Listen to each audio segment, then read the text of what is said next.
어떤 선교사님이 해외에 있다가 들어오게 되면 자기를 후원해주는 교회들을 방문하기도 하잖아요. 그러면서 저에게 어떤 교회에 대해서 얘기를 합니다. 그 교회는 성도들이 30분 전에 예배당에 나와가지고 울면서 기도하고 있어요. 저는 문화적 충격을 받았어요. 라고 그래요. 그러니까 예배 시작 전 30분 전에 와가지고 성도들이 막 간절히 울면서 기도를 하더라는 거예요. 그날 주실 말씀을 위해서. 그래서 자기가 너무 충격을 받았다라고 하는 얘기를 들었습니다. 로이 존스 목사님이 회중에 모이는 그 자체가 설교의 일부다라고 하셨어요. 다시 말하면 예배에 참석하는 그 참석자들에게 즉각적인 영향을 끼치기 시작한다라고 하는 의미에서 회중이 모이는 그 자체가 설교의 일부라는 겁니다. 그것은 어떤 지식적인 논증이라기보다는 회중의 존재가 영적인 의미에서 더 강한 영향력을 행사할 때가 자주 있다라는 거예요. 그러니까 이게 무슨 지식적으로 그 회중들이 뭔가를 뭐 가르치거나 어떤 뭘 나타내서가 아니라 오히려 그들이 가지고 있는 어떤 그 영적인 어떤 영향력들이 나타난다는 겁니다. 그래서 독서나 텔레비전 시청으로는 일어날 수 없는 어떤 신비한 요소가 있다면서 이렇게 말씀합니다. 교회는 단순한 인간의 모임이 아닙니다. 그리스도께서 그 가운데서 함께 계시는 모임입니다. 이것이 교회의 신비 중에서도 가장 위대한 신비입니다. 하나님께 예배하며 복음 설교를 듣기 위해 모인 그리스도인들 사이에는 분명히 무언가가 있습니다. 라고 말합니다. 로이 존스 목사님은 그러면서 자신이 체험한 어떤 이야기를 하나 들려줘요.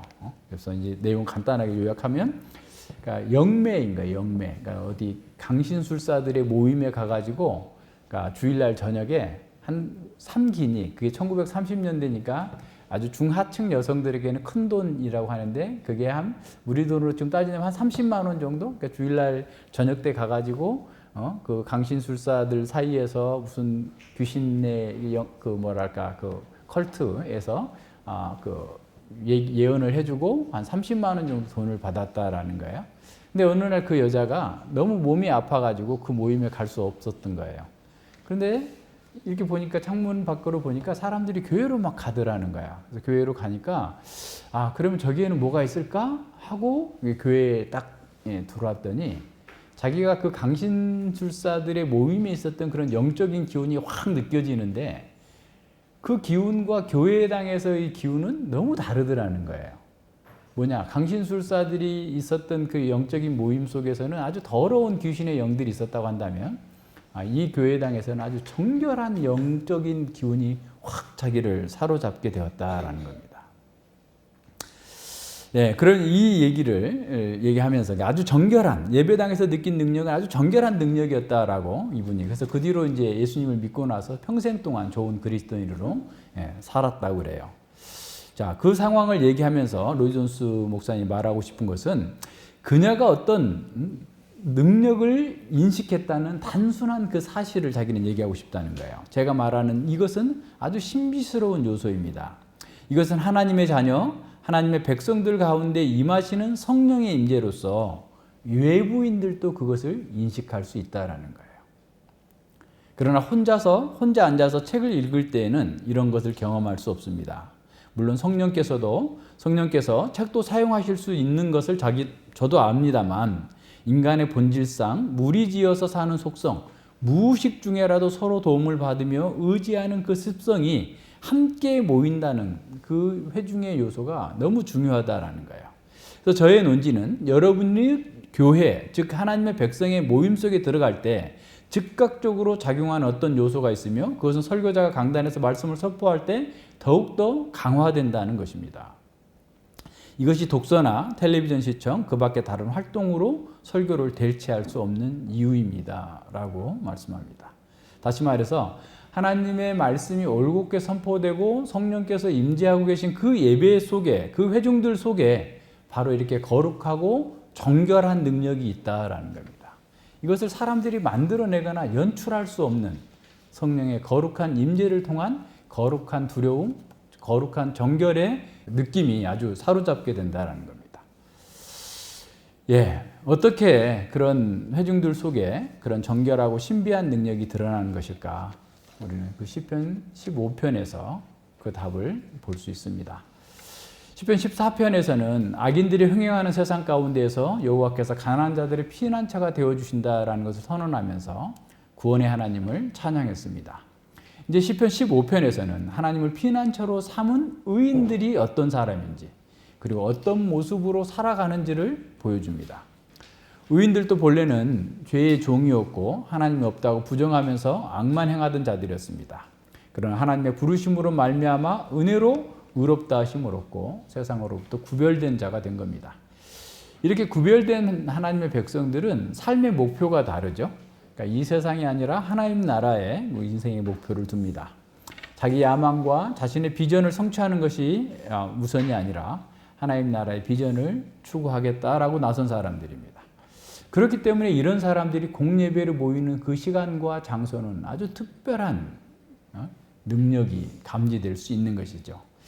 성령 하나님이 그들과 함께 하시기 때문에 세상에서 경험할 수 없는 거룩한 능력이 감지됩니다. 참 교회의 예배에서 정말 구약 시대의 성전의 쉐키나의 구름으로 영광 가운데 임재하셨던 그 하나님의 영광이 임재하는 것과 같은 그런 거룩한 능력이 나타나야 됩니다. 예, 시편 3편에서 14편까지는 하나님의 부재와 하나님의 침묵 속에서 가난한 자, 고난받는 자가 어떻게 하나님을 경외함으로써 승리할 수 있는지를 보여줬어요.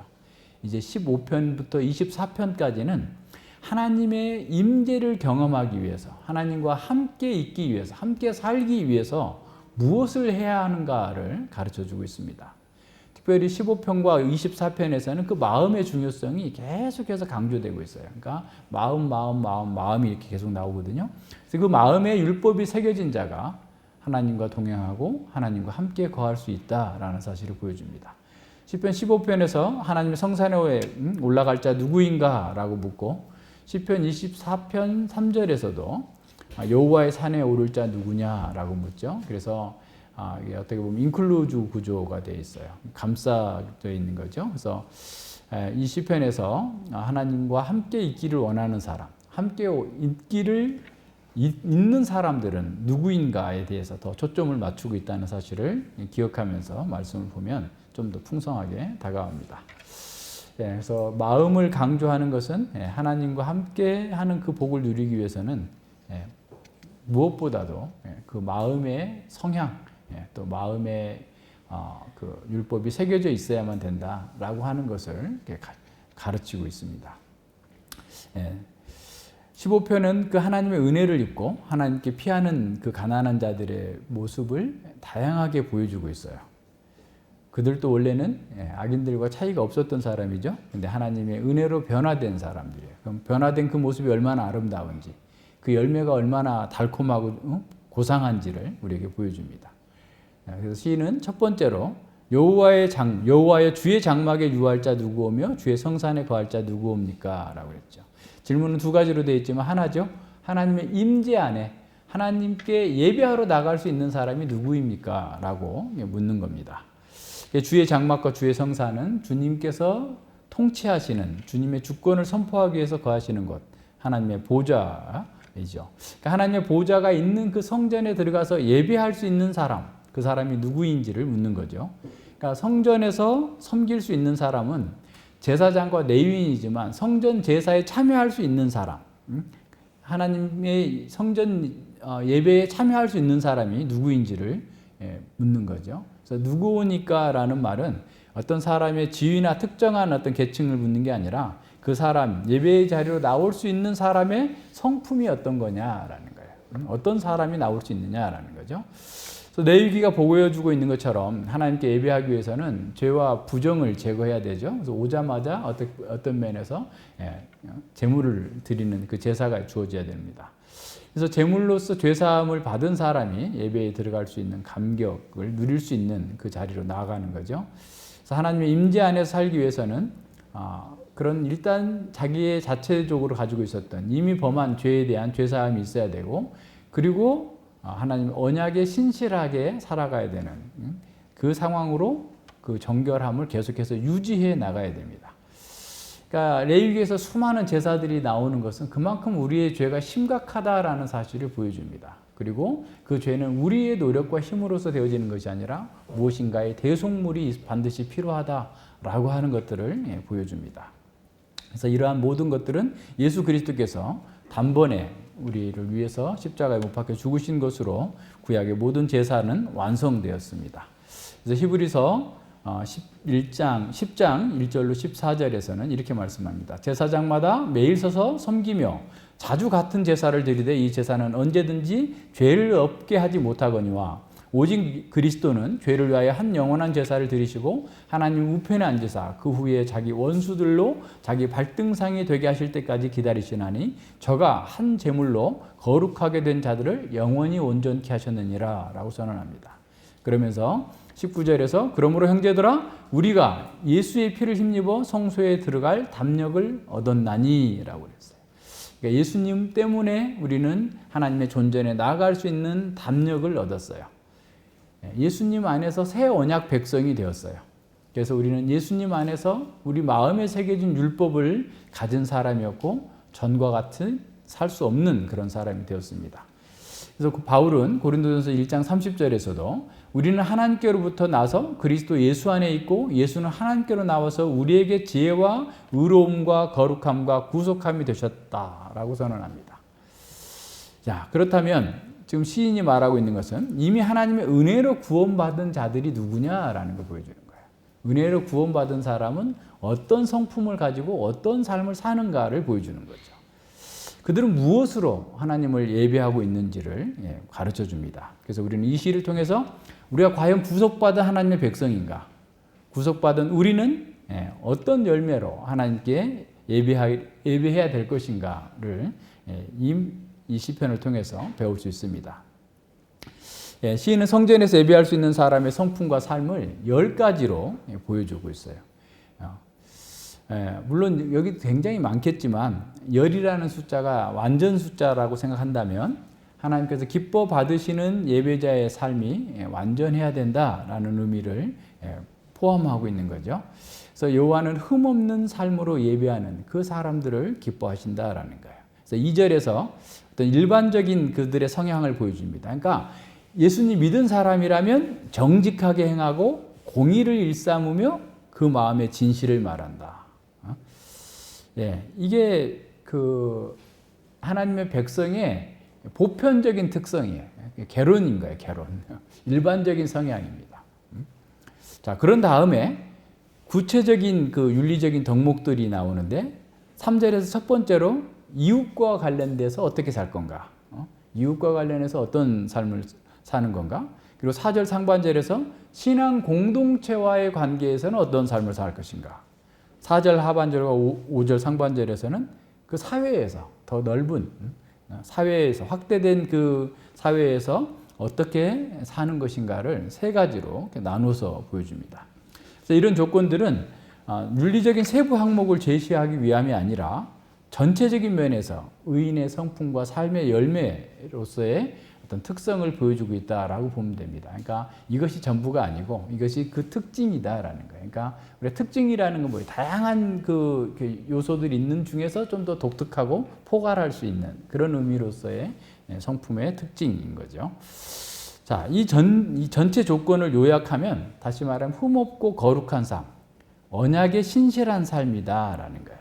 그러니까 언약에 신실하다 그러면 맨날 사람들이 무슨 뭐 언약적 신율주의, MPP라고 생각하는데 참 답답한 것 같아요. 그러니까 복음을 이해를 못해서 그렇게 되는데 만약에 우리가 계약을 썼다고 칩시다.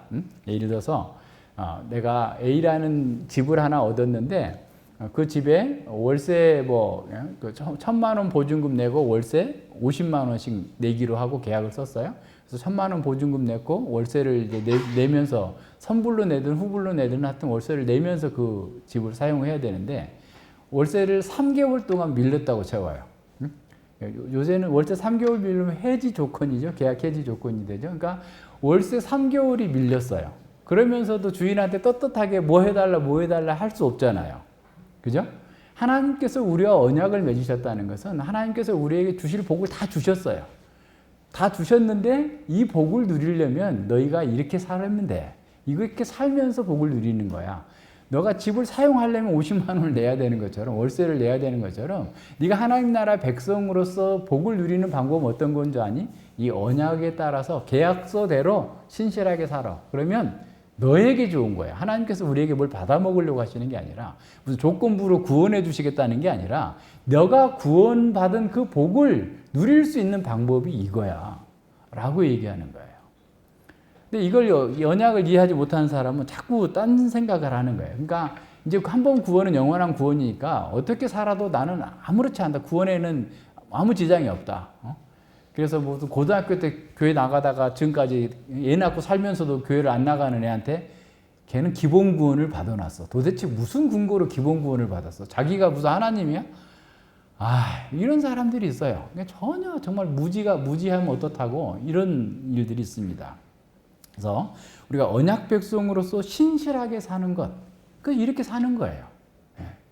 그러면 이걸 어떻게 살 수 있느냐? 이제 계속 보는 거예요. 그러니까 거룩하신 하나님과 언약을 맺은 우리는 그 하나님 안에서 어떻게 보면 신의성실의 원칙, 세상에서도 법에서도 신의성실의 원칙이 있어요. 그러니까 회사에 직장에 들어갈 때도 계약서를 쓰잖아요. 뭐 이렇게 쓸 때도 신의성실의 원칙에 따라서 그걸 해야 돼요. 예를 들어서 세상에 법적으로도 어떤 문제될 것이 있으면 다 세세하게 일부 조항들을 이렇게 다 규정을 못 하잖아요. 뭐 세상에 일이라는 게 하도 많은 일이 발생하니까. 그러면 그냥 거기다가 한마디로 정리하는 거예요. 그동안의 관행과 신의성실의 원칙에 따라서 선량한 관리자로서 선량한 관리자로서 의무를 다한다. 그렇게 쓰면 거기에 관행적으로 나오는 내용들이 다들 포함되는 거예요. 그러니까 우리가 하나님의 언약 백성이 됐다라고 하는 것은 하나님의 신실한 언약의 짝이 됐다라는 거예요.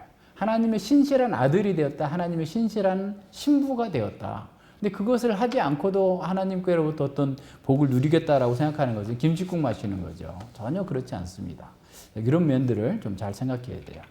그래서 언약 백성의 삶은 흠없고 신실하다라고 하는 것이 바로 그런 거예요. 그래서 좀 더 이제 구체적으로 보면 정직하게 행하고 공의를 일삼으며 마음의 진실을 말한다. 첫 번째, 정직하게 행한다라는 거예요. 그러니까 이 정직하게 행한다라는 말과 온전하다, 완전하다라는 말과 같은 단어가 쓰였습니다. 그러니까 노아는 의인이요 당대의 완전한 자다라고 할 때 완전하다라는 말과 같아요. 정직하다라는 말이. 그리고 시편 119편 1절에서 행이 완전하여라고 할 때도 그 완전함이라는 말이 정직하다라는 말 같습니다.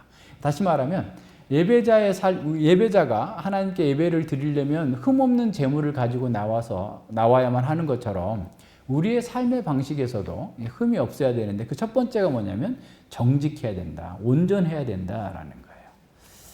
그러니까 이게 없으면 기본이 안 돼 있는 거예요. 그 다음 단계가 넘어가기가 어려운 거잖아요. 그래서 하나님의 백성은 개인적으로 모든 면에서 진실하게 살아야 돼요. 그러니까 이제 우리가 설령 잘못을 범할 수 있어요. 뭐 우리도 자기도 모르게 그럴 때 우리는 찔림을 받잖아요. 정말 선한 양심이 있는 사람은 오늘도 히브리서 13장에서 말씀하고 있는 것처럼 우리가 선한 일을 행하려 함으로 우리에게 선한 양심이 있는 줄 안다라고 말씀하시는데 우리가 선한 양심이 있으면 우리가 설령 거짓말을 하거나 좀 더 과장하거나 또 어떤 말을 숨기거나 그랬을 때 양심의 가책이 있어야 돼요.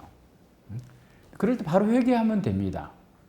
회개하고 주님 은혜 가운데에서 다시 기뻐하고 감사하면서 주님께 나아가면 돼요.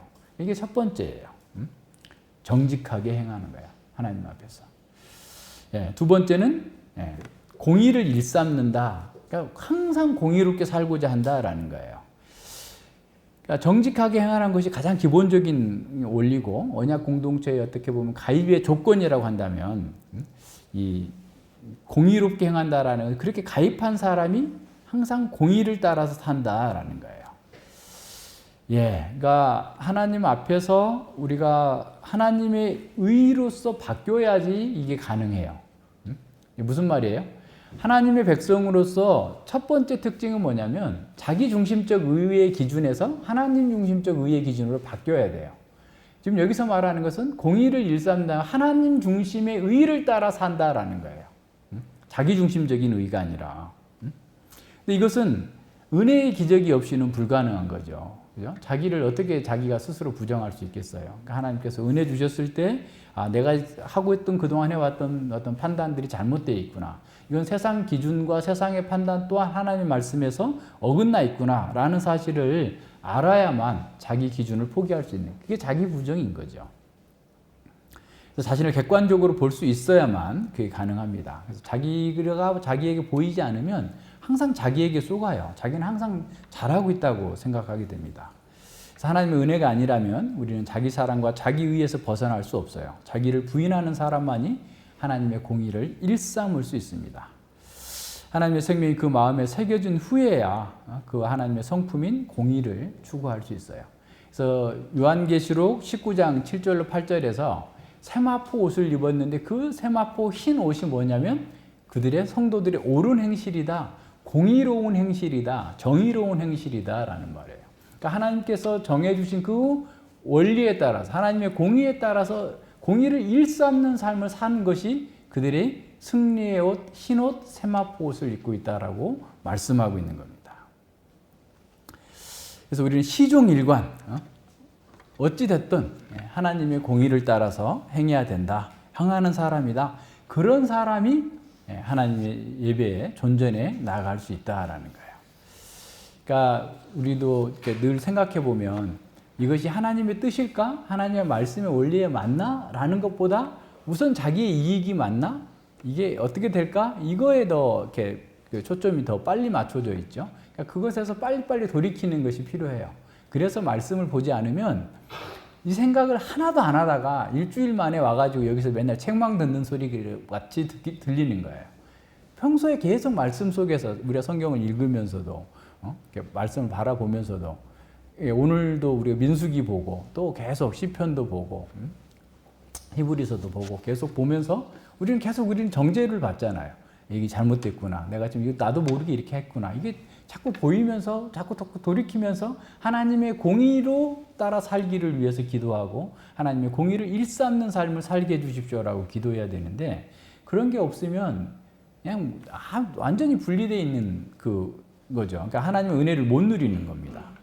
세 번째는 그 마음의 진실을 말하는 자예요. 진실은 믿을 만한 것, 신뢰할 만한 거죠. 그러니까 그 마음에서 진실을 말해야 되는 거죠. 그래서 하나님을 예배하는 자는 그 말이 진실과 진리와 부합하고 현실과 부합하는 말을 해야 됩니다. 근데 우리가 얼마나 그러는지 어떤 기자가 정부나 권력자들의 막 그 비리를 파헤치는 거예요. 그러니까 주변에 있는 동료 그 기자들도 당신 무섭지 않습니까? 두렵지 않습니까? 라고 이렇게 하면서 심지어 말리기까지 한다는 거예요. 근데 그분이 뭐라고 말하냐면 이게 사실이면 난 두려워할 이유가 없다. 이게 팩트면 자기는 두려워할 이유가 없다. 그러나 내가 두려워하는 것은 내가 오보를 쓰는 게 내가 두려워한다. 멋있잖아요?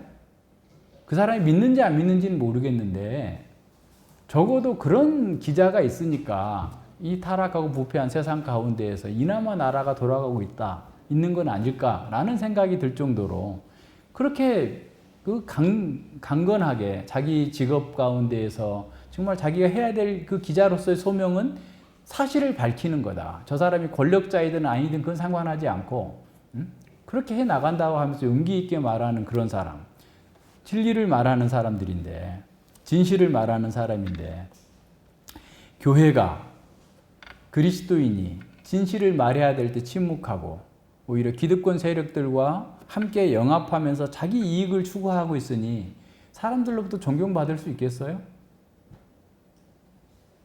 사람들이 교회를 멸시하는 거죠.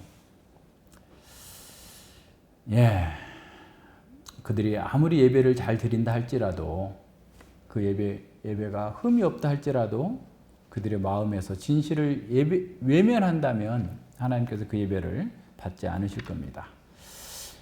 중요한 것은 마음입니다. 우리 인격의 중심이 마음이죠. 그 사람 자체가 진실해야 그의 말과 행동이 진실합니다. 마음에 무언가를 숨기고 말만 매끄럽게 하는 사람들이 많습니다. 하나님을 예배하는 사람들은 그 말의 진지함과 진실성 그리고 그 내용에 있어서 정확하고 온전한 그런 것을 말해야 됩니다. 그러니까 우리도 늘 그래서 훈련해야 돼요. 그리고 또 늘 회개해야 합니다. 이런 면에서 우리가 온전치 못한, 그러니까 의도하지 않았어도 우리가 또 그렇게 말을 할 경우가 있어요. 그럴 때라도 우리는 회개해야 됩니다. 그래서 말로 표현된 모든 것은 우리의 마음의 의도를 정확하게 표현해야 돼요. 아니면 그런 말을 하지 말던가. 그죠? 이것이 하나님의 백성으로서의 가장 기본적인 태도입니다. 그래서 일상에서 우리가 말하는 것 또한 예배다라는 거예요. 그러니까 그렇게 예배하는 삶으로서의 우리의 입을 사용한다면 희롱하는 말을 함부로 할 수 있겠어요? 그렇게 되면 그건 말이 안 되는 거죠. 하나님께서 받지 않으시는 예배가 되는 겁니다. 이제 소극적으로 그 세 가지가 나타나는데요. 남의 허물을 들추지 않는다. 그 혀로 참소치 아니하고 라고 그랬어요. 비방과 관련된 것이죠. 다른 사람을 참소하거나 비방의 목적으로 말하지 않는 겁니다. 물론 우발적인 어떤 비방도 나쁘지만 어떤 목적을 가지고 일부러 악평을 하는 것은 더 나쁜 거죠. 그래서 악의적인 목적을 가지고서 뒷공론을 하는 것, 이런 것들은 아주 그 하나님께서 미워하시는 거죠. 왜냐하면 그러한 행동이 상대방에게 큰 해를 입힐 수 있기 때문에 그렇습니다. 그리고 그 한 사람 개인만이 아니라 교회 전체, 공동체 전체의 신뢰에 금이 가게 할 수 있기 때문에 더 주의해야 됩니다. 교회 가운데에서도 늘 이런 그 참소가 있을 수 있어요. 우리가 그동안에도 경험해봤지만, 근데 그게 주로는 이제 말씀 사역자에게 이렇게 옵니다. 왜냐하면 이게 이제 하여튼 여러 원인이 있지만 그게 본인들이 말씀을 깨닫지 못하게 됐을 때 그걸 피하는 하나의 방법으로 그렇게 해요. 그러니까 어떻게 보면 사람들이 국면 전환한다고 그러잖아요. 그러니까 예를 들어서 과거에 정치권에서 무슨 댓글 조작 사건이 일어나니까 무슨 간첩 사건을 터뜨려가지고 그걸 덮어버린다든가 뭐 이런 식의 하는 것처럼, 그러니까 자기의 죄가 지적받으면 그 죄에 대해서 회개하고 하나님 은혜 가운데로 나오면 되는데, 나오라고 하는 건데 자기를 공격한다 생각하면서 이제 그걸 국면 전환용으로 공격하고 참소하게 되는 거예요. 그래서 이런 일들은 교회 가운데 늘 있기 때문에 바울 사도는 디모데 목사에게 디모데전서 5장 19절 20절에서 장로에 대한 송사는 두세 증인이 없으면 받지 말 것이요 범죄한 자들은 모든 사람 앞에서 꾸짖어 나머지 사람으로 두려워하게 하라. 그러니까 여기서 범죄했다는 건 뭐겠어요? 장로에 대한 송사가 잘못된 송사를 한 사람에 대해서 모든 사람 앞에서 꾸짖어서 다시는 그런 일 하지 못하도록 다른 사람들이 그 일에 경계하도록 하라라고, 두려워하도록 하라라고 말씀하고 있는 겁니다. 그래서 우리는 참소와 비방이 아니라 사랑으로 성도답게 살도록 권면해 줘야 되죠. 그래서 허다한 허물을 덮어주는 그런 그 사람처럼 사랑하고, 자꾸 그 문제를 비방하는 쪽으로, 참새하는 쪽으로 하면은 덫을 이간한다라고 그랬으니까 그런 면에서 이렇게 잘 우리 살펴야 됩니다. 그래서 허물이 드러난 사람을 긍휼히 여기면서 그가 회개하고 또 교정할 기회를 주는 것 또한 사랑입니다. 그런 의도 없이 그냥 거듭 허물을 말하면서 공격하는 것은 또 참소하는 것과 마찬가지죠. 그래서 회복시키고자 하는 그런 의도를 가지고 해야지, 혹시라도 우리가 누군가를 공격해서 무너지게 하려고 하는 것은 안 된다라는, 그게 참소하는 겁니다. 다섯 번째는 이제 벗에게 행악지 아니한다라는 거예요. 행악하는 것, 피해를 주는 것, 고통을 유발하는 거죠. 하나님의 백성은 친구뿐만 아니라 누구에게도 고통을 주는 일을 하면 안 되죠. 다른 사람의 생명을 보호하고 안전을 구해주는 사람이 하나님 백성으로서 할 일이죠. 그러나 또 하나님의 사람은 그 친구를 돕기 위해서 또 때로는 어떤 충고도 할 수 있어요. 그래서 잠언 27장 6절에 보면 친구의 통책은 충성에서 말미암은 것이나 원수의 자주 입맞춤은 거짓에서 난 것이다 라고 그랬어요. 그러니까 누군가의 잘못을 지적하는 건 쉬운 일이 아닙니다. 하고 싶지 않은 일이에요. 왜냐하면 그 듣는 사람이 그걸 또 이렇게 좋게 달게 받지 않을 것을 알기 때문에 사실 쉽지 않은 말입니다. 그렇지만 어쨌든 그를 돕고자 한다면 이런 악역이라도 또 해야 되고 할 수 있는 상황이 되는 거죠. 그것이 사실은 행하지 않게 하는 거예요. 그렇죠? 잘못을 계속 두는 것보다 두지 않는 것, 그 잘못하지 않도록 막는 것이 그 벗이 행악하지 않도록 하는 거고, 그를 나쁜 의도로 그 버려둠이 사실은 더 큰 거잖아요. 그런 면에서 그렇게 해야 됩니다. 어떤 작가가 초등학생들한테 그렇게 물었답니다. 사랑하면서 미워하는 사람이 있다. 누구냐? 그런 사람이 어디 있어요? 뭐 그런 거예요. 사랑하면서 미워하는 사람. 엄마. 답이 엄마라는 거예요. 엄마를 가장, 우리 보세요. 애들이 엄마 사랑해 하다가 또 엄마 미워 막 그러잖아요. 그러니까 애들이 왜 미워해요? 자신들의 잘못된 것을 교정하라고 미워하는 거야. 지 본성대로 하려고 하는 걸 막으면 미워하는 거죠. 근데 사실 교회에서도 그런 것 같아요. 사랑하면서 미워하는 사람이 되는 것 같아요. 목사를 사랑하면서도 목사가 미워. 제가 성도를 사랑하면서도 또 성도가 미울 때가 있어요. 그죠? 왜 그래요? 우리 공동체 안에서 하나님의 가족이기 때문에 누구도 포기할 수 없는 거예요. 잘못을 내둘 수가 없고, 그죠? 그렇다고 또 사랑하지 않을 수도 없고, 그죠? 이런 그 관계가 교회 안에서의 성도들과의 관계도 그렇다. 라는 생각을 해봅니다. 우리 그리스도 안에서는 정말 그 서로 사랑하고 우리 목숨을 대신해서 주고자 하는 정도로 사랑하지만 그게 교정해야만 그 사람이 자녀들이 올바로 되니까 그 교정하기 위해서 말하는데 아이들은 그걸 이제 싫어하는 거예요. 그래서 딸을 구하기 위해서 기차를 앞에 멈추게 하고 뛰어드는 아빠가 있고, 아들을 위해서 아들 대신에 총을 맞는 엄마가 있지만 그렇다고 해서 그 사랑 속에 미움이 없는 게 아니에요. 그죠? 왜냐하면 교정을 해야 되기 때문에 그런 거예요. 이런 면에서 우리가 잘 생각해야 돼요. 그래서 이제 우리가 그런 순고를 할 때도 어떻게 보면 행악하기 위해서 하는 게 아니고, 그죠? 또 받는 사람도 그와 같은 자세로 받으면 안 되고. 그래서 잠언 25장 12절에서 슬기로운 자의 책망은 청종하는 자의 귀에 금고리와 정금장식이다. 슬기로운 자의 책망. 그러니까 우리가 슬기롭게 책망하는 자가 돼야 되겠죠. 분위기나 상황이나 또 어조나 적절하게, 하여튼 그게 쉬운 일은 아닙니다만 그렇게 해야 되겠고, 또 듣는 편에서는 다시 한번 생각해보고 다시 좀 깊이 생각할 수 있는 그런 기회가 되는 거죠. 되어야 되겠죠. 그 레위기 늘 얘기합니다만, 레위기가 지금 여기서도 좀 마찬가지인데, 하나님의 그 성산에 오를 자는 사실은 거룩한 자잖아요. 하나님을 예배하기 위해서 거룩한 자인데, 레위기 19장 1절로 18절에서 거룩한 자의 첫 번째 조건은 어떤 거냐면 언약적 관계를 맺은 사람이어야 돼요. 그러니까 거룩은 언약 관계에서 시작됩니다. 하나님과 관계 맺음이 있어야 거룩이 시작돼요. 그래서 하나님께서 우리 아버지가 되시고 우리가 아들이 됐기 때문에 하나님을 닮은 아들로서의 거룩함을 우리에게 보여주고 있어요. 두 번째, 거룩을 실천하는 그 영역이 예배뿐만 아니라 우리의 삶 모든 영역에서 이루어져야 된다라는 거예요. 그런데 그 영역의 절정이 어디냐면 이웃을 사랑하는 거예요. 그러니까 거룩함과 우리는 사랑을 자꾸 분리하려고 그러는데, 거룩함 속에 사랑이 있고 사랑 속에 거룩함이 있어요. 하나님의 사랑 속에서는. 그래서 거룩함은 이웃사랑으로 완성된다라고 하는 거예요. 그러니까 예수님께서 하나님을 사랑하고 이웃을 사랑하는 것이 율법의 대강령이다, 요약이다라고 말씀하신 이유가 바로 거기에 있어요. 그래서 우리는 친구에게 통책할 수 있는 그런 사랑을 가져야 되죠. 그래서 레위기 19장 17절에서도 내 형제를 마음으로 미워하지 말며 이웃을 위하여 죄를 당하지 않도록 그를 반드시 책선하라. 책선하게 하는 것. 쉬운 일은 아니에요. 근데 지혜롭게 그런 일을 할 수 있도록 해야 됩니다. 여섯 번째는 이웃을 회방하지 않는 거죠.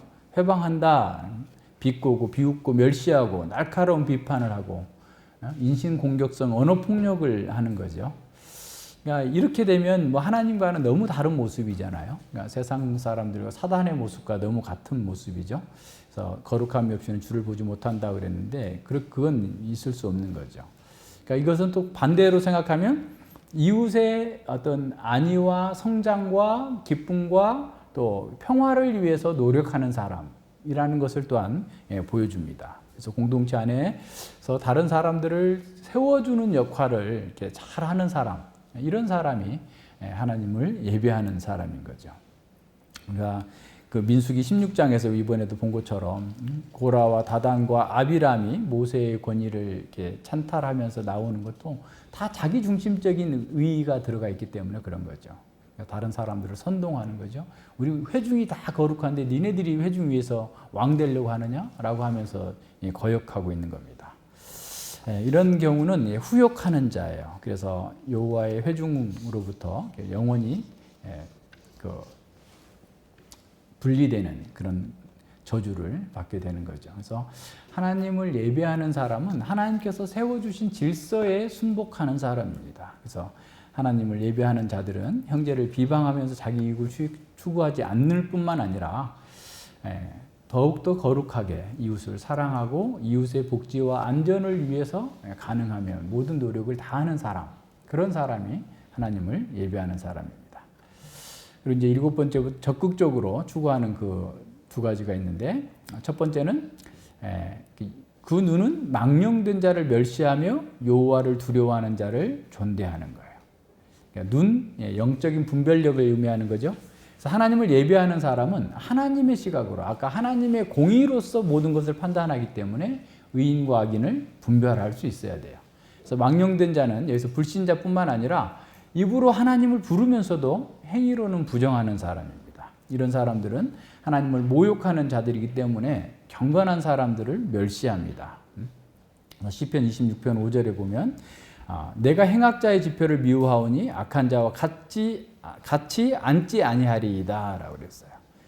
여호와를 경외하는 사람은 하나님을 기뻐하는 사람을 기뻐하지만 존대하고 사랑하지만 하나님께서 미워하는 그 망령된 자를 또한 미워하는 겁니다.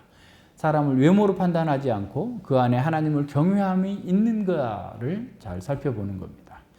어떤 면에서 남루하고 보잘것없어 보인다 할지라도 여호와를 두려워하는 사람, 여호와를 경외하는 사람이면 형제와 가족처럼 존귀히 여기고, 하나님을 경외하지 않는다면 가족이라도 미워할 수 있는 그런 사람인 거죠. 그래서 중요한 것은 외모가 아니라 그 사람 속에 하나님을 경외하는 마음이 있는가라는 것을 봅니다. 시편 16편 3절에서도 땅에 있는 성도는 존귀한 자니 나의 모든 즐거움이 저희에게 있도다. 땅에 있는 성도 왜 존귀해요? 여호와를 경외하기 때문에 존귀한 거죠. 그러니까 여호와를 경외하는 사람은 너무 귀한 사람인 거예요. 그래서 우리의 기쁨과 우리의 즐거움이 어디에 있는가? 여호와를 경외하는 성도들에게 있는가? 아니면 세상이 환영하고 있는 것들을 또 그 사람들에게 있는가? 하나님을 예배하는 사람은 하나님께서 기뻐하시는 것을 분별할 수 있는 분별력이 있어야 돼요. 그래서 이런 분별력이 있어야 삶에서 정결하게 거룩하게 살 수가 있는 겁니다. 그것이 없이는 참된 예배를 할 수 없는 거죠. 그래서 하나님의 말씀에 비추어서 자기를 봐야 다른 사람도 보이고 상황도 보여요. 그러니까 이게 첫 번째로 항상 자기입니다. 그래서 자기가 먼저 보여야 그 다음 단계가 이루어지는 거예요. 8번째 특성은 서운한 것이 있다면 손해가 된다 할지라도 바꾸지 않고 충실히 이행한다는 거예요. 그 마음에 서운한 것은 해로울지라도 변치 아니하며, 아까 얘기했죠. 의인은 신실한 사람이다라는 거예요. 약속을 지키는 것이 어렵고 힘들다고 할지라도 또 그 약속을 지키기 위해서 큰 손실을 감수해야 되는 상황에서도 그 약속을 지키는 사람, 그 사람이 어떤 사람이라고요? 하나님을 예배하는 사람, 하나님의 성산에 거하는 사람. 여호와의 이름으로 서원하고 지키지 않는 것은 여호와의 이름을 망령되이 일컫는 것이기 때문에 더욱더 그런 거죠. 주님을 위해서 뭘 하겠습니다 해놓고 안 해버리면, 안 하려고 빠져나가고 여러 가지 그 바리새인들처럼 고르반이라든가 등등의 그런 규정들을 만들어가지고 하는 것은 그것은 옳지 않는 일인 거죠. 그래서 우리는 하나님의 이름으로 한 일뿐만 아니라 우리가 다른 사람들에게 뭔가를 하겠다고 했던 일도 가능하면 꼭 지켜야 됩니다. 누구하고 약속을 했으면 꼭 그 약속을 지키기 위해서 그렇게 해야 됩니다. 그러니까 다시 말하면 믿을 수 있는 사람이 돼야 돼요. 말은 이렇게 해놨다가 또 그냥 이렇게 뭐 달면 살키고 쓰면 뱉는 것처럼 자기 이익과 반하면 순식간에 상황이 바뀌어가지고 또 이렇게 돌변하고 이런 사람들이 있어요.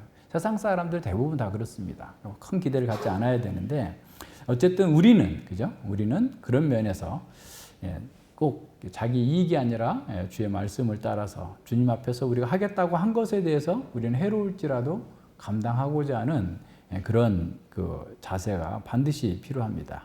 그래서 교회 일을 하면서도 자기에게 이익이 되느냐 안 되느냐가 뭐 우선이 아니라 참으로 그것이 하나님의 뜻이냐 아니냐, 그리고 우리가 그 일을 위해서 어떻게 또 해야 될 것인가에 대한 그런 일들을 먼저 생각해야 됩니다. 그러나 이게 서원한 것을 갚지 않으면 안 된다라고 했을 때도 잘못된 기계적인 적용을 해서는 안 된다라고 하면서 칼빈 선생님이 이렇게 말씀하세요. 강도를 만났어. 그래서 죽일 거야. 너 내일까지 100만 원 가져와. 이렇게 했더니 알았습니다. 하나님 이름은 맹세해. 맹세했어. 100만 원 내일 갖다 주기로. 그럼 갖다 줘야 돼요, 말아야 돼요? 하나님 이름으로 맹세했는데 갖다 주지 말라는 거예요. 왜? 그것은 불법적인 일을 더 하도록 돈을 갖다 주는 거기 때문에 하나님께서 기뻐하시지 않는 일이라는 거예요. 무슨 말인지 아시겠어요? 네, 그래서 공공의 안녕과 인류의 공공복지에 해롭게 하는 도둑들한테 돈을 갖다 주면 되겠느냐라는 그 말이 안 된다는 거죠. 그러니까 내가 자의로 서원한 것이 아니고 누군가에 의해서 강압적으로 또는 잘못된 과정에서 하게 되면 잘못된 거예요. 그러니까 예를 들어서 우리 세상의 법에도 그런 게 있어요. 불법적인 계약은 그 자체가 효력이 무효예요. 예를 들어서 내가 돈을 1,000만 원 빌렸는데 한 달까지 안 갚으면 내 신장을 떼주겠다. 너 신장 떼는 뭐 이렇게 계약하면 그 계약은 원천 무효예요. 불법이기 때문에. 장기 매매가 불법이기 때문에 그럼 계약이 원천 무효니까 1,000만 원 안 갚아도 돼요. 그렇다고 또 그렇게 하라는 말은 아니고, 그러니까 불법적인 것은 불법적인 것에 대한 계약은 원천 무효예요. 그러니까 우리가 어떤 하나님께 서원한다 했는데 우리 잘 몰라서 혹시 서원했을 수 있어요. 내가 커서 목사가 되겠습니다. 하나님 서원했어. 근데 그 서원했기 때문에 난 절대 목사가 돼야 됩니다. 하고 나오는 사람들이 덜어 있어요. 근데 놀고 있어, 다른 데서. 목사가 돼가지고 놀고 있어요. 아유. 예, 그런 거는 아니에요. 그러니까 하나님께서 그 모든 과정들, 우리 지난번에 나왔잖아요. 레위기 27장에서도 서원과 관련돼서 얘기할 때 충분히 고려하고 신중하게 하도록 그렇게 하고 한 것에 대해서 우리 자신을 헌신하는 면에 있어서 제대로 하라고 이렇게 말씀하고 있는 겁니다. 예, 그래서 칼빈 선생님은 다윗은 신실한 자들에게 이와 같은 선택을 강요하는 것이 아니라 자신들의 사적인 이익보다 그들의 약속에 더 큰 관심을 보일 것을, 특별히 자신들의 약속이 맹세를 통해서 확증되었을 경우에 그것을 반드시 하라라고 하는 거예요. 하나님께 서원했으면 그렇게 하도록 하라라고 말씀하고 있는 겁니다. 예, 5장 그 상반절에 보면 고리대금하지 않는다라고 그랬죠. 고리대금하지 않는 것, 고리대금은 그 자체로서 이스라엘 나라에서는 금지된 거고 정죄받는 일이었어요. 근데 여기서 금지됐다고 할 때 그 공동체 안에 있는 사람들에게만 금지된 거지 타국인에게는 고리대금 할 수 있어요. 이자를 받고 할 수 있어요. 자, 그러면서 이것이 그냥 기계적으로 이것도 그대로 적용하면 안 된다라고 하는 것을 칼빈 선생님이 우리에게 가르쳐 줘요. 그게 무슨 말이냐면 이스라엘 사회에서 신명기에서 그 형제에게 고리대금 하지 말라라고 하는 것은 그 당시 문맥을 보자는 거죠. 그 당시 문맥을 보면 모든 사람이 다 하나님께로부터 땅을 공평하게 분배를 받아요. 인구수에 따라서. 그죠? 그러니까 다시 말하면 경제적으로 자립된 상태에 있는 거예요. 모든 가정들마다 다 자기 땅이 있어요. 그러니까 종이 된 사람이 없고, 뭐 지주와 뭐 이렇게 농노가 있고 그런 게 아니에요. 모든 사람들이 경제적으로 독립되어 있는 상황에서 누군가에게 돈을 빌려야 된다고 하면 그 집에 어떤 위기 상황에 있는 것을 보여주는 거예요. 심각한 경제적인 위기 상황이 있는 거예요. 무슨 갑자기 어떤 일이 있어서 했던 그 문제가 있는데 그 형제의 위기 상황을 돈 벌 기회로 삼지 말라라는 거예요. 그래서 그 형제의 위기를 같이 이렇게 그 돌볼 수 있도록 금리를 받지 말고 도와주라라는 거예요. 그래서 이제 칼빈 선생님 종교개혁 당시에 그 수많은 사람들이 그 제네바로 이렇게 스위스로 몰려왔는데 아주 뛰어난 상공인들이 다 빼앗기고 신앙 때문에 빼앗기고 가톨릭에 빼앗기고 피난민으로 와 있었어요. 그래서 그 사람들에게 그럼 이게 은행업을 할 수 있느냐 없느냐, 돈을 금리를 받고 빌려줄 수 있느냐 없느냐라고 했을 때 빌려줘라라는 거예요. 그것이 더 율법의 궁율의 정신에 맞는 거다. 그러니까 그런데 예를 들어서 아예 권리대금을 금지해버리면 돈을 누가 안 빌려줄 거 아니에요. 그러니까 은행 예금을 하지 않으면, 그러니까 금리를 적당하게 받으라는 거예요. 그러니까 사람들에게 사회 통념상 이 정도면 적당하다라고 하는 정도를 받아서 그걸 하라. 그래서 스위스의 어떤 경제가 부흥하게 돼요. 그로 인해서. 왜냐하면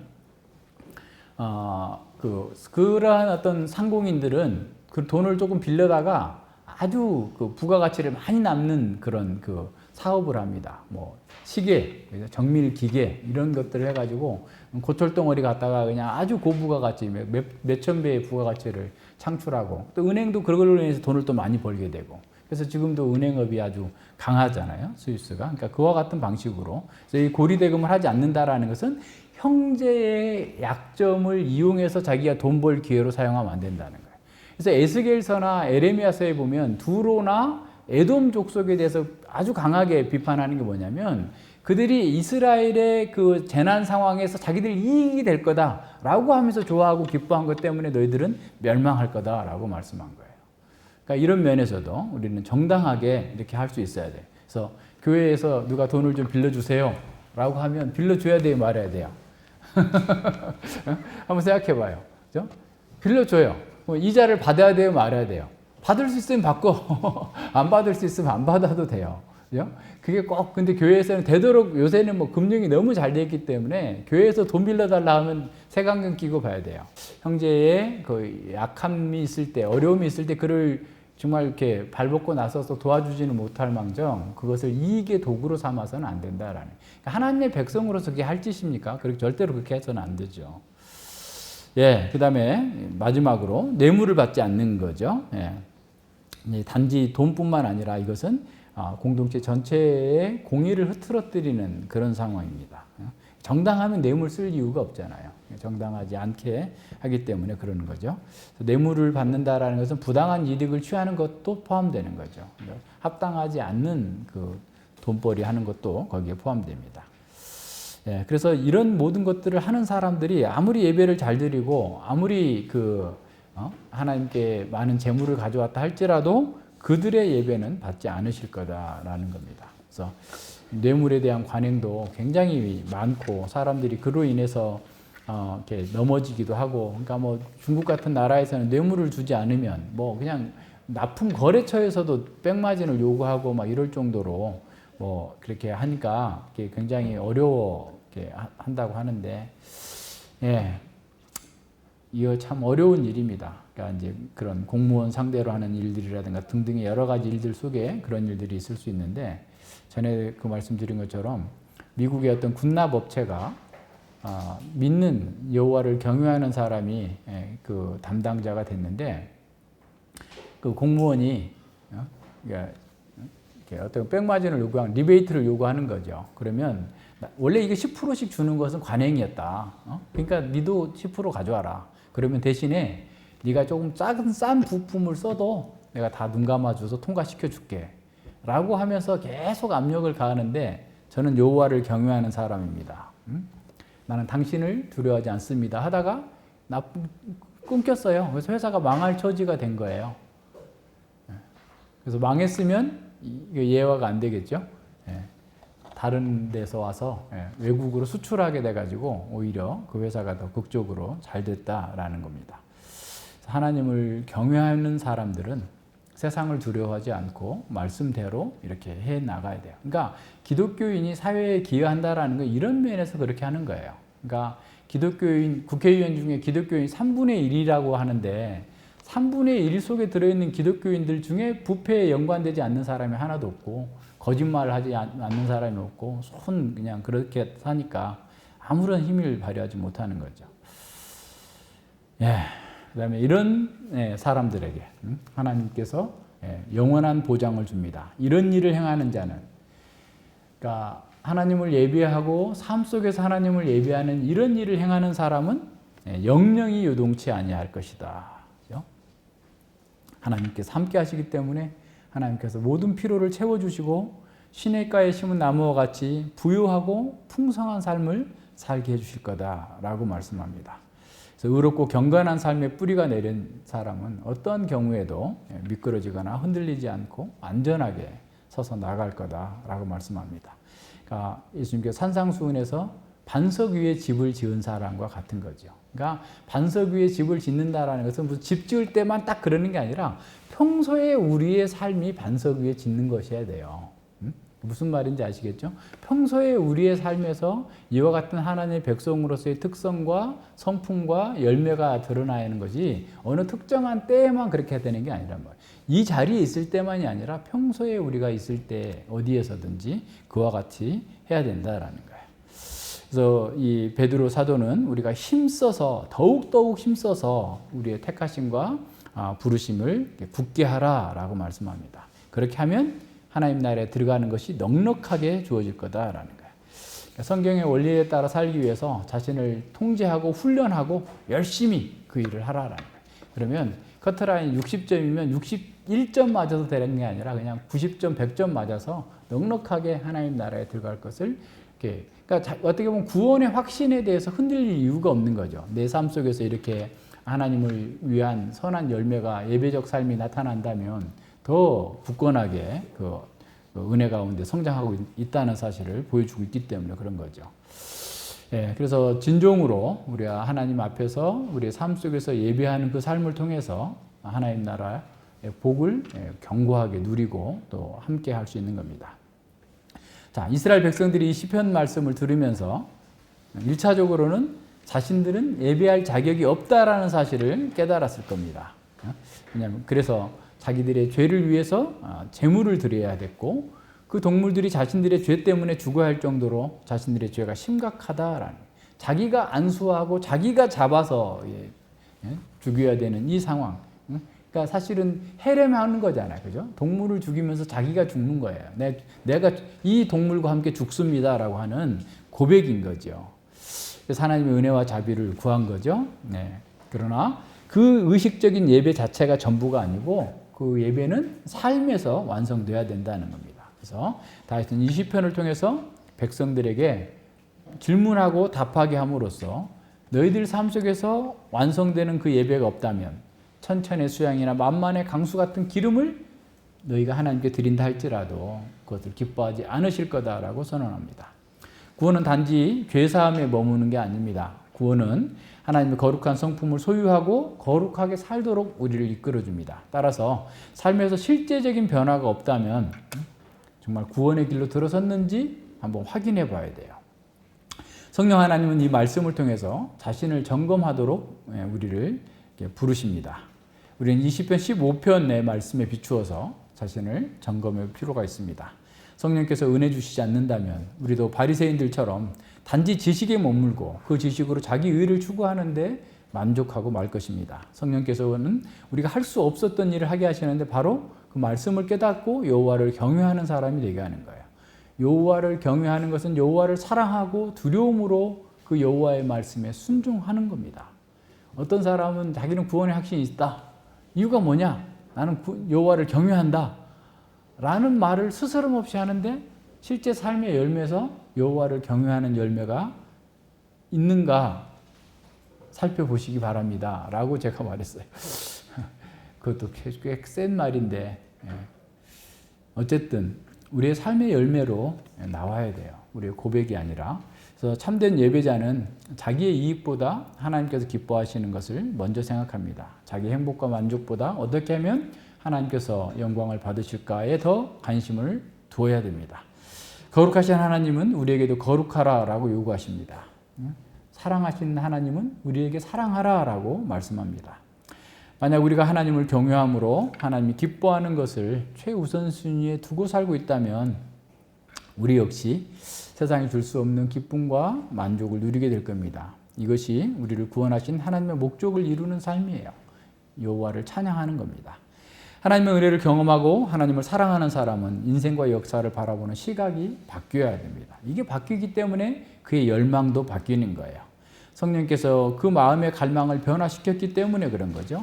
성령 하나님께서는 우리의 지성에 빛을 비춰주셔서 참된 분별력을 갖게 하시고 우리의 감정에 온기를 주셔서 차갑던 마음이 따뜻하게 하고 의지에 힘을 주셔서 예전에 할 수 없었던 그 일, 하나님의 뜻을 행하는 일을 하도록 만들어 주십니다.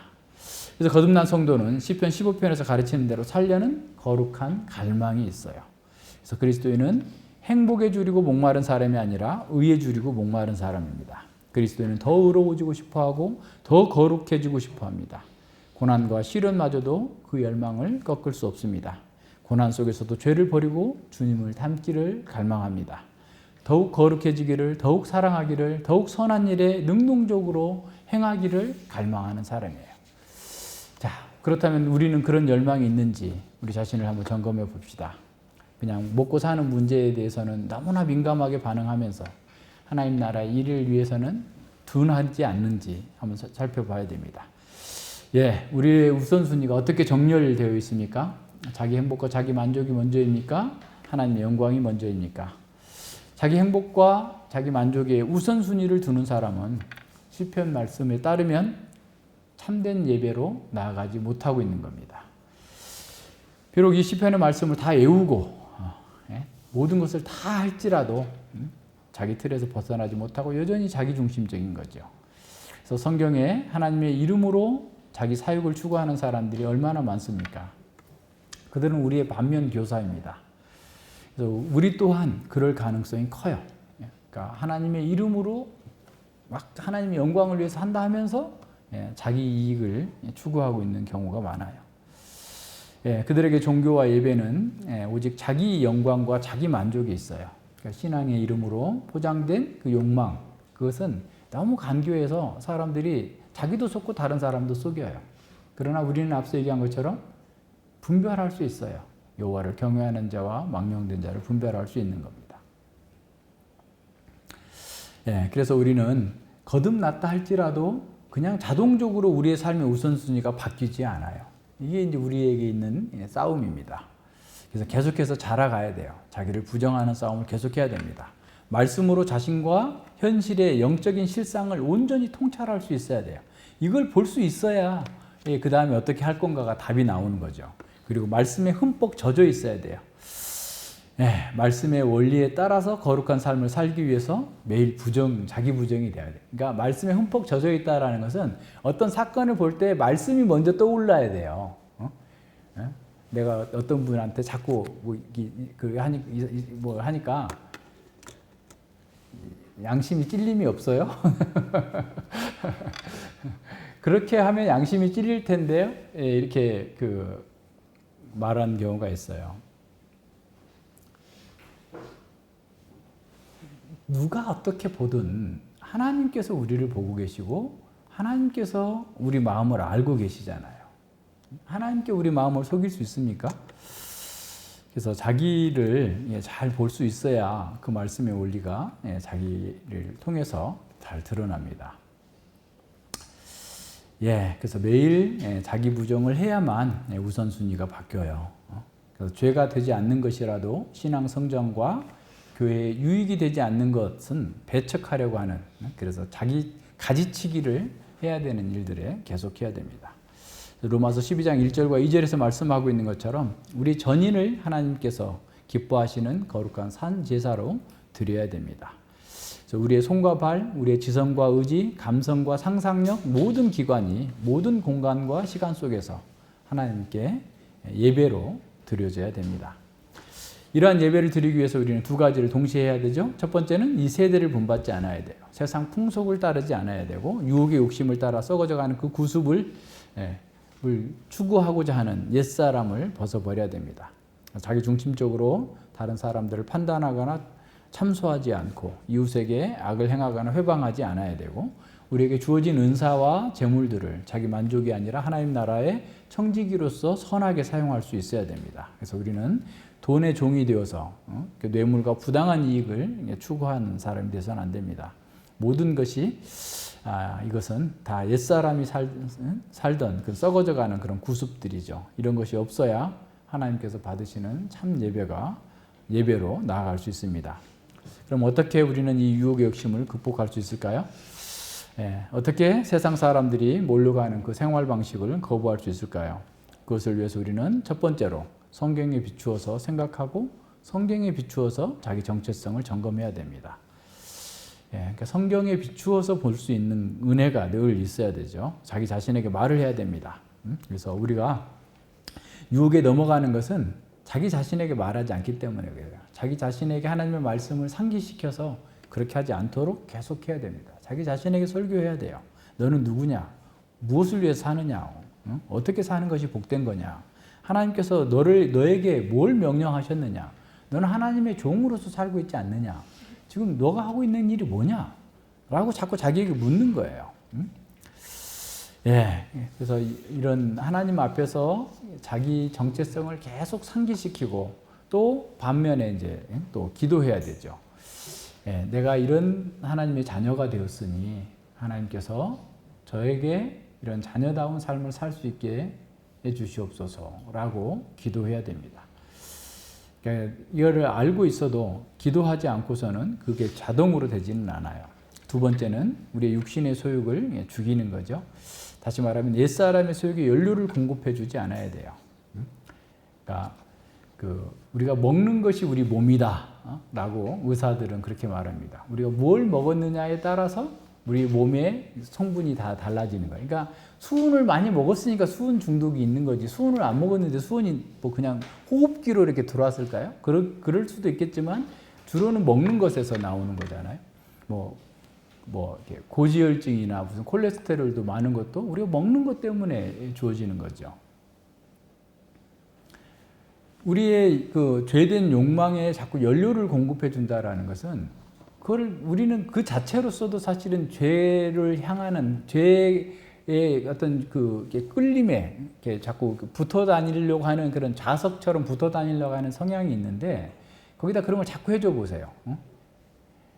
요새 무슨 엘리베이터 광고에 보니까 아들하고 아버지하고 소파에 앉아가지고 OTT 막 수십 개 나오는 거 보면서 막 좋아하고 그게 좋아할 일이에요? OTT 가입자가 우리나라에 지금 2천만 명이 다 됐다는 식으로 얘기를 하던데요. OTT가 뭐예요? 여러분 OTT가 인터넷을 통한 TV 서비스를 보는 것을 OTT라고 그런다는데 그 OTT 업체가 작년 한 해에 글로벌 OTT 업체가 200조 원의 순수익을 얻었대요. 삼성전자가 200조 원 순수익 얻나요? 근데 사람들이 거기 미쳐서 보는 거예요, 그거를. 그냥 맨날 온갖 드라마 그래서 우리는 그것도 뭔지도 몰랐는데 오징어 게임 하도 얘기가 나니까 이렇게 보고 저런 게 저런 거구나. 사람들이 저런 게 열광하는구나. 이걸 알게 됐는데 유익하지 않아요. 그건 거기다가 자꾸 소욕을 거기다 그거 보게 되면 어떻게 되겠어요? 예를 들어서 오징어 게임을 풀로 한 5번 보면 어떻게 되겠어요? 목숨이 죽어도 좋으니까 450억이 나오면 나는 그 짓을 하겠다. 그렇게 될 수 있을 거 아니에요? 그죠? 예, 세계관을 장악해요. 이번에도 제가 중국 분들 때문에 중국의 위챗에 올라온 영상들을 이렇게 근데 보니까 그게 그런 거죠. 잘 모르겠어요. 트위터가 한 3분에서 5분 정도 영상을 막 올릴 수 있는 그런 서비스 아니에요? 트위터가 뭐예요? 도대체 어떤 서비스인데 그 정도의 분량을 했는데 아주 임팩트가 있어요. 아니 세상에 3분짜리 영상이 이렇게 사람들에게 감동을 줄 수 있을까? 라는 느낌이 들 정도로 이게 딱 보면 3분이에요. 3분. 또 길면 한 5분인데 아주 그들이 전달하고자 하는 메시지를 정확하게 아주 그냥 감동적으로 전달해 주고 있어요. 그래서 영상이 이렇게 무섭구나. 나는 지금 1시간 설교해야 되는데 이거 들을까 말까 할 텐데 이거 사람들이 알아들을까 말까 이 생각하는데 그 3분짜리 영상이 그렇게 임팩트가 있어요. 그러니까 완전히 사람들이 생각을 못하게 만들어 버리는 겁니다. 거기에 매이게 되는 거예요. 그래서 바울 사도가 고린도전서 9장에서 상을 받기 위해서 내가 모든 면에서 절제한다 그랬잖아요.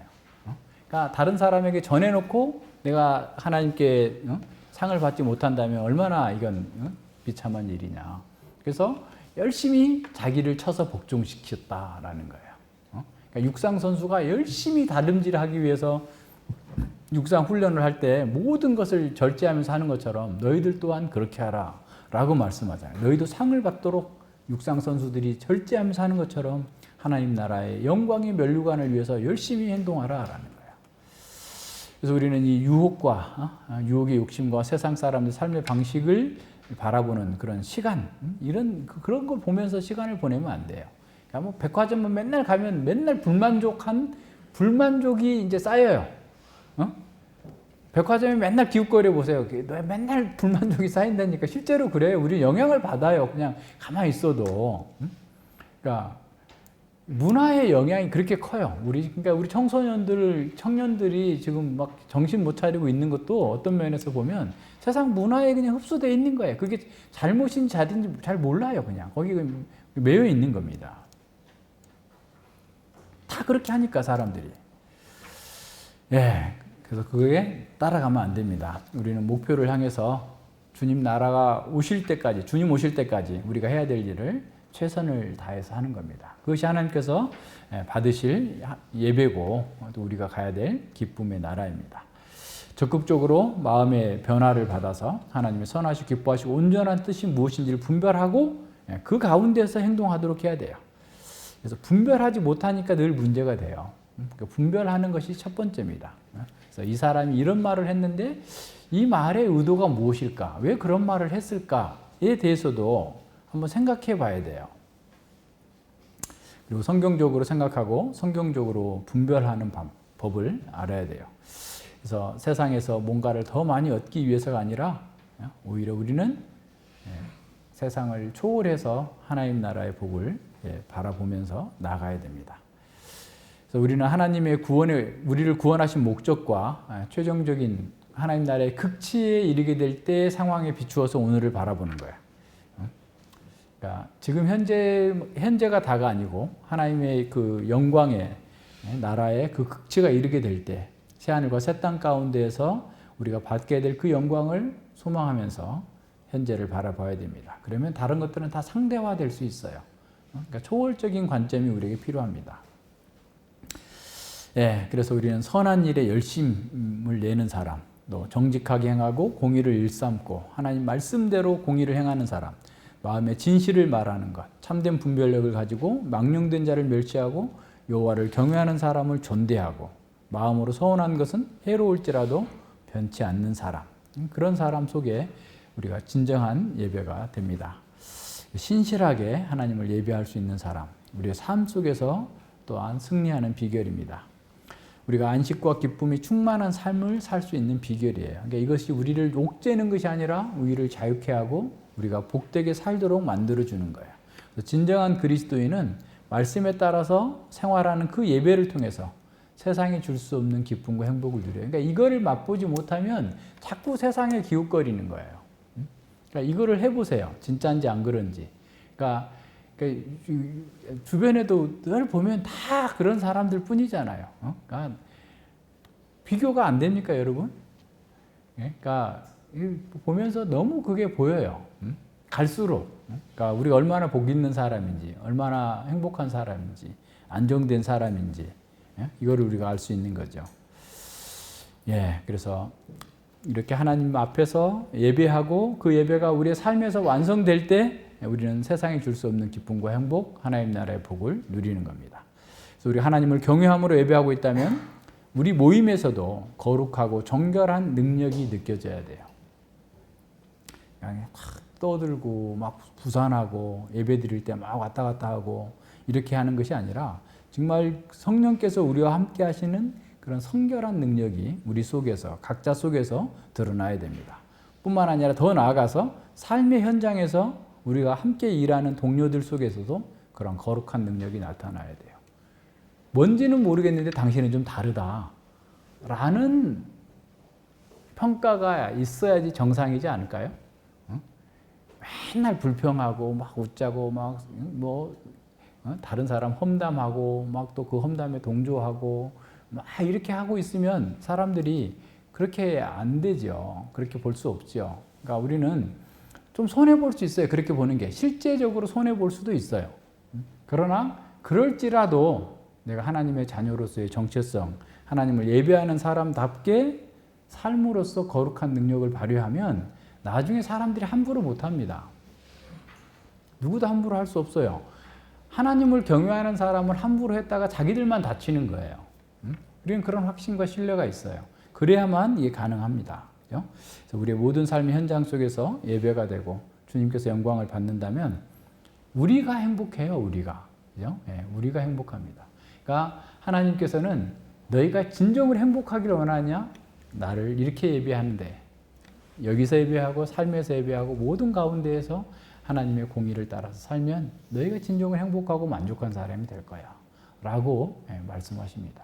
그래서 하나님께서 우리에게 주신 이 말씀을 통해서 우리의 삶을 통해서 하나님께서 예배 받으시기를 위해서 늘 갈망하면서 그 길로 나아갑시다. 기도합니다.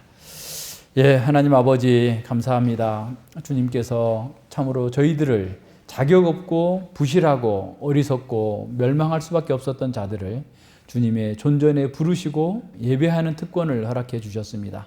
주님께서 저희들에게 생명을 주시고 또 성령께서 우리를 거룩하게 하시고 새롭게 하셔서 하나님의 말씀을 듣고 배우고 깨닫고 하나님의 영광의 존전에 나와서 예배할 수 있는 자 되었으니 이제 저희들이 세상의 그 구습을 쫓는 그런 옛사람을 벗어버리고 하나님 말씀대로 진정으로 항상 어디에서나 정직하고 온전하고 또 언약 백성으로서 신실하게 참된 분별력을 가지고 살아갈 수 있는 사람들로 만들어 주시옵소서.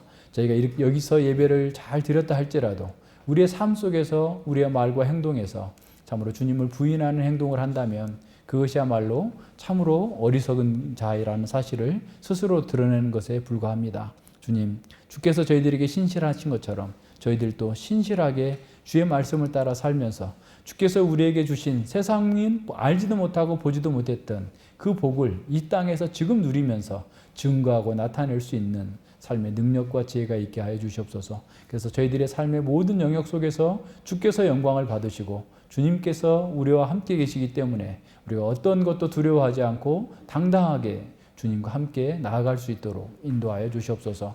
감사드리며 예수님 이름으로 기도드립니다. 아멘.